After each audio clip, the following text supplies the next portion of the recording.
Hello everyone, welcome to my YouTube channel. तो guys, मैं आपके लिए लेकर आ गई हूँ BHDC 132 मध्यकालीन हिंदी कविता, जो कि बहुत ही इम्पोर्टेंट वीडियो है आप सबके लिए। प्लीज़ अंत तक बने रहिएगा। और अगर आप पहली बार मेरे चैनल पे आए हो तो प्लीज़ चैनल को सब्सक्राइब कर दो और बेल आई बटन को दबाना मत भूलिए, ताकि मैं जब भी कोई वीडियो अपलोड करूँ तो आप तक पहले ही नोटिफिकेशन आ जाए।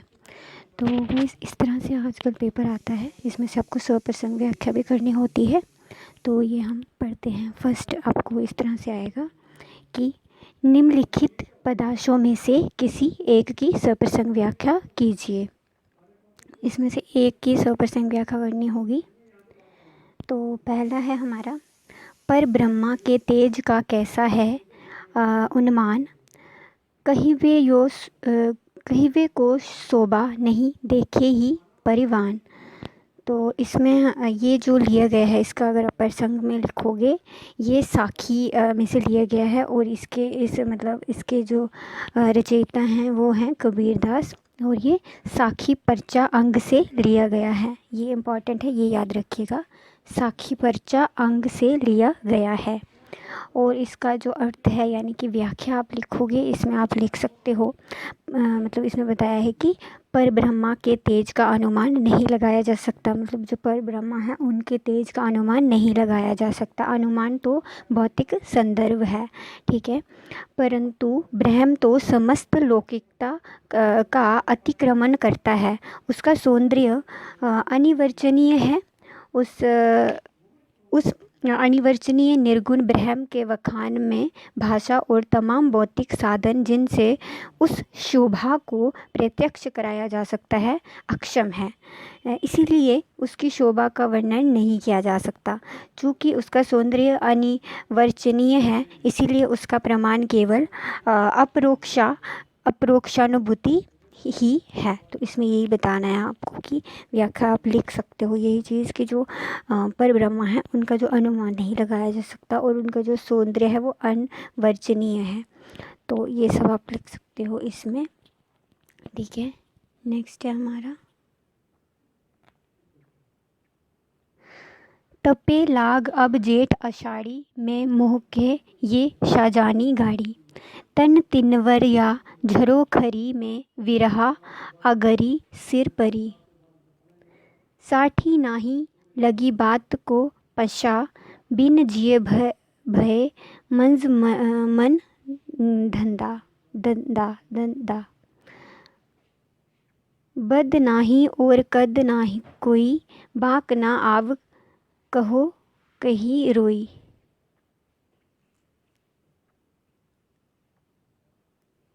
ठीक है, तो इसमें आप लिख सकते हो, ये लिया गया है, ये उपयुक्त काव्यांश मलिक मोहम्मद जैसी द्वारा लिखित है और पद्मावत प्रबंध काव्य के नागमती वियोग खंड में से लिया गया है, ठीक है। ये इसके जो रचयिता हैं वो हैं मलिक मोहम्मद जैसी, और ये पद्मावत प्रबंध काव्य के नागमती वियोग खंड से लिया गया है। ये इम्पॉर्टेंट है इसमें। और इसमें आप व्याख्या में लिख सकते हो कि नागमती जेठ आषाढ़ के माह में अपनी दशा का वर्णन करते हुए कहती है। जो नागमती है वो आषाढ़, जब जेठ होता है ना, जेठ महीना, तो उस समय उसकी क्या दशा थी उसका वर्णन करते हुए कहती है कि अब मेरे शरीर में विरह की जेठ आषाढ़ी तपने लगी है। मतलब उसका जो शरीर है वो वो जो विरह, जो अपने हस्बैंड से बिछड़ गई थी, उससे दूर है, तो उससे जो है वो उसको सहन नहीं हो रहा है, उसका शरीर तप रहा है। गर्मी होती है ना, तो इसकी वजह से इसमें जोड़ा गया है। अर्थात विरह की ज्वाला में शरीर दग्ध हो रहा है। तो बोले कि विरह जो है उसकी ज्वाला, जो अग्नि है, वो उसका शरीर जो है दग्ध हो रहा है। ये तपन मेरे लिए गहन या सघन साजन रोग हो गई है। इस रोग से शरीर कमज़ोर हो गया है और सूखता जा रहा है। मेरे सिर पर विरह की खान आ पड़ी है। मेरे पास कोई पूंजी तो है नहीं, इसीलिए अब स्नेह से कौन मेरी बात पूछेगा, मतलब कौन उसको पूछेगा स्नेह से, प्यार से कौन मतलब पूछेगा उसको। बिना प्राण के मेरा शरीर जो है मुझ की तरह शुष्का हो गया है। तो मुझ मतलब होती है मूली, तो उसकी तरह जो है उसका शरीर जो है शुष्का हो गया है। बिना पति के मेरा कोई बंधु है नहीं, मतलब बिना हस्बैंड के मेरा कोई साथी नहीं है, ना कोई सहारा देने वाला है, और मुंह से कोई बात नहीं निकलती, मैं किससे रो रो कर अपनी जो दुखद कथा है सुनाऊंगी। तो ये बोलते किसको, मतलब उसके हस्बैंड के बिना जो है उसका कोई भी नहीं है इस संसार में, तो उसके बिना वो नहीं रह पा रही, उसका शरीर भी ख़त्म हो जाएगा। इसमें आपको ये लिखना है, ठीक है। हमारा नेक्स्ट है हमारा, मैया मोरी मैं नाही माखन खायो, ख्याल परे ये सखा सबे मिली, मेरे मुख लपटायो, देखी तू ही सीके पर बाजन ऊंचे ऊंचे है ये, धरी लटकायो, हो जो कहत नन्हे कर अपनी शिका, कहे विधि पायो, मुखद दी पोशी, बुद्धि इक किन्हीं दोना पीठी दोरायो। तो इसमें जो है इसमें क्या है, ये जो है सूरदास से लिया गया है, ठीक है। इसमें प्रस्तुत में आप लिख सकते हो, जो प्रसंग है प्रसंग में लिखोगे कि महाकवि सूरदास द्वारा रचित सूरसागर के 10वें स्कंद से लिया गया है, यानी कि 10वें स्कंद से लिया गया है, और ये सूरसागर से लिया गया है, जो सूरदास उनके रचयिता है। प्रसंग में आप ये लिख सकते हो। और सूर के बाल कृष्ण अत्यंत नटखट है, माखन उन्हें अत्यंत रुचिकर लगता है, और स्वयं खाने एवं मित्रों को खिलाने हेतु उन्हें चोरी भी करनी पड़ती है। एक दिन कृष्ण एक गवालिन के घर माखन लिपटे हुए कृष्ण को पकड़ लेती है उसको, तो यशोदा से उसकी शिकायत लगाती है। तो उसके बारे में मतलब आप लिख सकते हो प्रसंग, ठीक। तो व्याख्या में आप लिखोगे कि कृष्ण अत्यंत दुलार बड़े शब्दों में अपनी माँ से विनय मतलब नाटक करता है, बोलता है कि माता मैंने माखन की चोरी नहीं की है और ना ही माखन खाया है। तो बोलता है कि मतलब उसमें नाटक करता है, वो अपनी माँ को बोलता है, झूठ मूठ बोलता है कि मैंने चोरी नहीं की है और मैंने ना ही माखन कोई खाया है, और मेरे साथ मेरे सखा खेलते हैं, उनमें बड़े बड़े लड़के माखन की चोरी करते हैं और मुझ जैसे छोटे बच्चे से मुख पर पकड़े जाने के भय से रगड़ देते हैं। तो छोटा बच्चा देख के मतलब उसके साथ बड़े बड़े लड़के भी हैं, वो चोरी करते हैं और पकड़े जाने के डर से मेरे मुंह को जो है माखन लगा देते हैं, तो उससे लगता है कि मैंने चोरी की। मतलब ये सब आप अपनी माँ को कहता है। मैं ऊंचे पर लटके सिक्के के बर्तन तक कैसे पहुँच सकता हूँ। तो ये जो ये लाइन है कि सिक्के मतलब ऊपर नहीं पहुँच सकता, बहुत ही ऊंचा है, वहाँ पे मटके तक वो कैसे पहुँच सकता है। वो अपनी माँ को बोलता है कि मैं इतना छोटा सा हूँ और मेरी जो बाजू हैं वो भी इतनी छोटी छोटी है, तो मैं कैसे पहुँच सकता हूँ, मतलब अभिनय करता है। तो इतनी सफाई देने पर भी माँ का क्रोध शांत नहीं हुआ, मतलब वो शांत नहीं होती है। तब कृष्ण का ध्यान अपनी शारीरिक स्थिति पर गया। सूर के चतुर कृष्ण को एक युक्ति सूझी। उन्होंने शीघ्रता से मुंह पर लिपटा माखन पोंछा और हाथ में मतलब पोंछ दिया और हाथ में पकड़ा हुआ माखन से भरा दे दोना पीठ के पीछे छुपा लिया, ठीक है। उसने जो है पीठ के पीछे अपने जो वो है छुपा लेता है ना। तो ये इसमें आप लिख सकते हो, और इसी बात से मतलब उसकी माँ जो खुश हो जाती है और अपनी बेटी को गले लगा देती है, कान्हा को गले लगा देती है। इसमें आप ये चीज़ लिख सकते हो, ठीक है। और इसका प्रश्न नेक्स्ट है कि रीतिकाल के प्रमुख कवियों का परिचय दीजिए। इसमें आपको रीतिकाल के जो कवि हैं, प्रमुख कवि हैं, उनका परिचय देना है। थर्ड वाला है भक्ति का स्वरूप स्पष्ट करते हुए भक्ति काव्य की प्रमुख प्रवृत्तियों पर प्रकाश डालिए। तो इसमें आपको प्रवृत्तियाँ लिखनी है और भक्ति का स्वरूप भी लिखना है। और फोर्थ है संत रविदास की भक्ति भावना का विवेचन कीजिए। जो संत रविदास है उनकी जो भक्ति भावना है उसका विवेचन करना है, ठीक है। फिफ्थ है सूरदास का जीवन व्रत प्रस्तुत करते हुए उसकी रचनाओं का परिचय दीजिए। तो उनकी रचनाओं का परिचय देना है आपको, सूरदास जी हैं, ठीक है। नेक्स्ट है बिहारी की कविता में अभिव्यक्ति, श्रृंगार और प्रेम की विवेचना कीजिए। जो बिहारी जी हैं उनके बारे में आपको बताना, उनकी अभिव्यक्ति जो है, श्रृंगार है, और प्रेम जो उसमें उन्होंने लिखा गया है, मतलब उसकी विवेचना करनी है।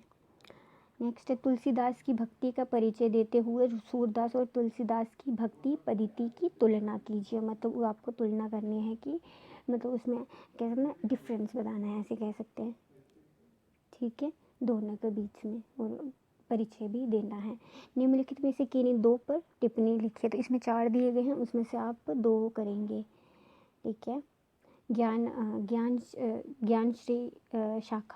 ज्ञानाश्री शाखा और घनानंद की कविता में प्रेम निरूपण, ये लिख सकते हो। या फिर मीराबाई के पदों में स्त्री चेतना लिख सकते हो। या फिर कबीर के काव्य में प्रतीकात्मकता लिख सकते हो। इसमें आपकी चॉइस है कि आप क्या लिखोगे। 2 लिखने हैं आपको।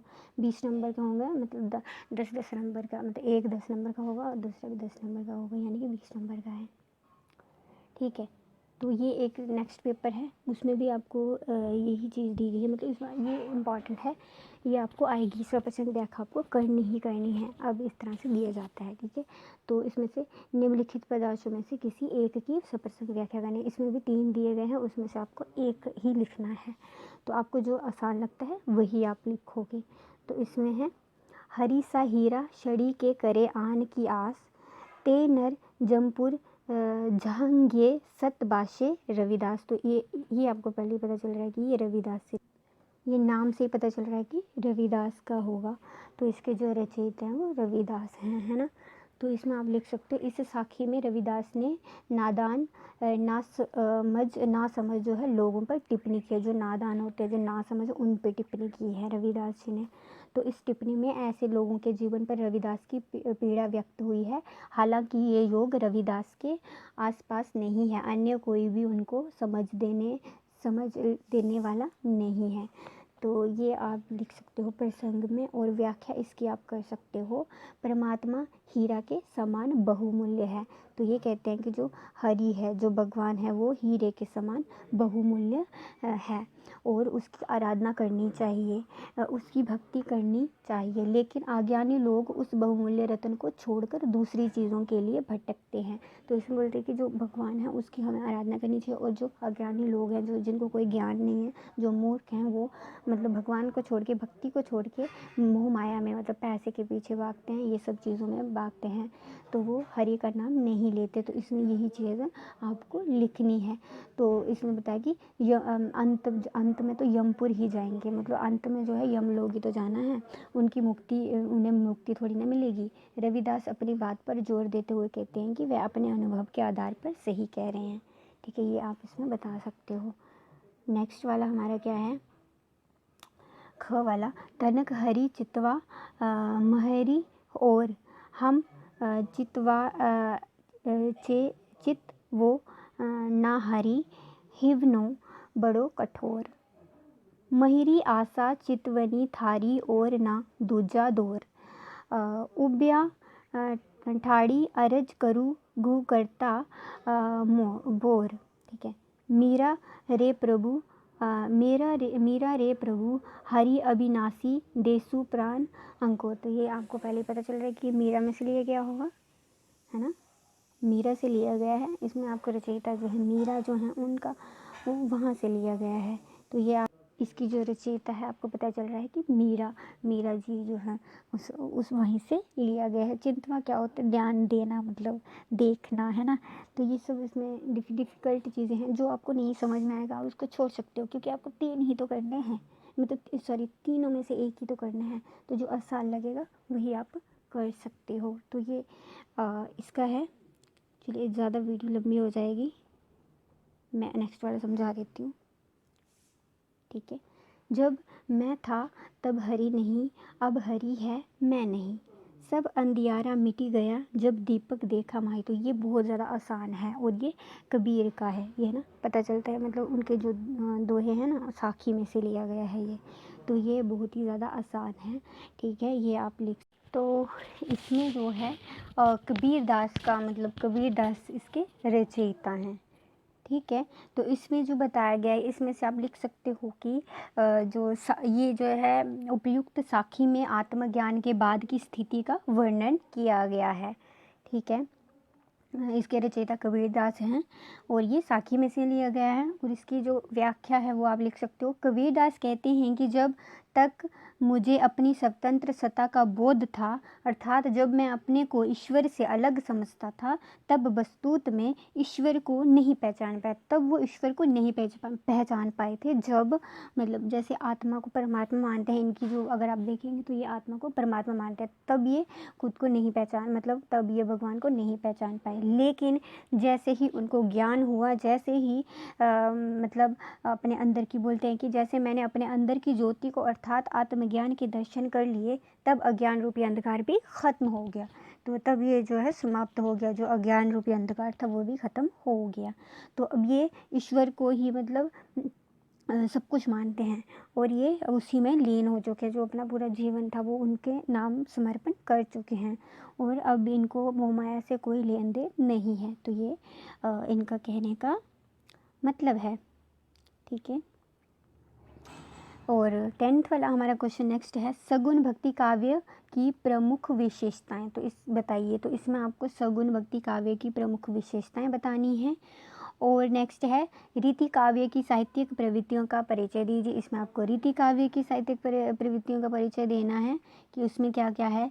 और नेक्स्ट है, कबीर का जीवन परिचय देते हुए उनकी रचनाओं पर प्रकाश डालें। इसमें आपको कबीर का परिचय भी देना है और उनकी रचनाओं का भी मतलब वर्णन करना है कि क्या क्या रचनाएं हैं उनकी। और नेक्स्ट है, जयसी के काव्य सौंदर्य का विवेचन कीजिए। तो इसमें आपको जो है जयसी के काव्य है उनके सौंदर्य का विवेचन करना है। नेक्स्ट है, तुलसीदास के काव्य के भाव पक्ष पर सोदाहरण प्रकाश डालिए। तो इसमें आपको जो तुलसीदास का बारे में बताना है और उनका भाव पक्ष। और नेक्स्ट है हमारा तुलसीदास के काव्य के भाव पक्ष पर सुधार। अच्छा, ये हमने पढ़ लिया। फिर हमें प्रकाश डालना है इसमें। और घनानंद की कविता के शिल्प पक्ष का विवेचन कीजिए, यानी कि घनानंद के बारे में बताना, उनकी कविता का शिल्प पक्ष बताना है। और नेक्स्ट है, निम्नलिखित में से कीजिए 2 पर टिप्पणियाँ। तो इसमें से आपको 4 दिए गए हैं, इसमें से आपको 2 करने हैं। जैसे कि पहला कृष्ण भक्ति शाखा है, कृष्ण भक्ति शाखा लिख सकते हो, भक्ति आंदोलन और रविदास लिख सकते हो। आपको जो इसमें से आसान लगेगा, जो आता होगा, जैसे कि वो सूरदास की काव्य भाषा लिख सकते हो या फिर नीति काव्य परंपरा लिख सकते हो। कोई भी इन चारों में से 2 लिख सकते हो आप। 20 नंबर आपको मिल जाएंगे आसानी से। फिर है नेक्स्ट, भक्ति का अर्थ बताना है, भक्ति का अर्थ क्या होता है। फिर आप इसमें निर्गुण भक्ति काव्य की विशेषताएं बताइए, मतलब विशेषताएं बता सकते हो। निर्गुण और सगुण दोनों पढ़ के जाएगा, उन दोनों में से कोई भी पूछ सकते हैं। ठीक है।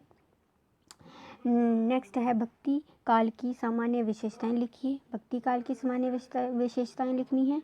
नेक्स्ट है, रहीम की कविता के अभिव्यक्ति पक्ष पर प्रकाश डालिए। तो इसमें आपको रहीम के बारे में बताना है, उनकी कविता का अभिव्यक्ति पक्ष का प्रकाश डालिए, मतलब उनका बताना है। नेक्स्ट है, सूर और तुलसी की भक्ति पद्धति में भेद निरूपित कीजिए। तो सूर और तुलसी की जो भक्ति पद्धति है उनका भेद, मतलब क्या क्या अलग, क्या क्या डिफरेंस है उनके बीच में, उनके जो मत है वो क्या क्या डिफरेंस है वो आपको बताना है। इसमें सूरदास और बल्लवाचार्य के बीच हुई प्रथम मुलाकात का विवरण दीजिए। तो इसमें क्या करना है कि सूरदास का जो बल्लवाचार्य के बीच में जो मुलाकात हुई थी उनका विवरण करना है। और नेक्स्ट है, मीराबाई का जीवन परिचय और उनकी रचनाएं लिखिए। तो मीराबाई के बारे में लिखना है, उनका जीवन परिचय लिखना है। ठीक है। तो जो सूरदास की प्रामाणिक रचनाओं का भी परिचय लिखिए, मतलब वो भी देना है आपको। ठीक है। तो आई होप आपको वीडियो अच्छी लगी। अगर अच्छी लगी तो प्लीज़ वीडियो को लाइक कीजिए और चैनल को सब्सक्राइब कर दीजिए। और ऑल द बेस्ट एग्ज़ाम के लिए। 23 को आपका एग्ज़ाम है, तो आई होप आपको थोड़ी सी मदद मिलेगी इस वीडियो से।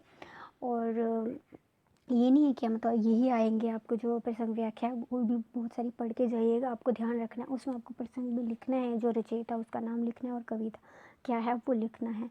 तो ये आप चीज़ लिख सकते हो। और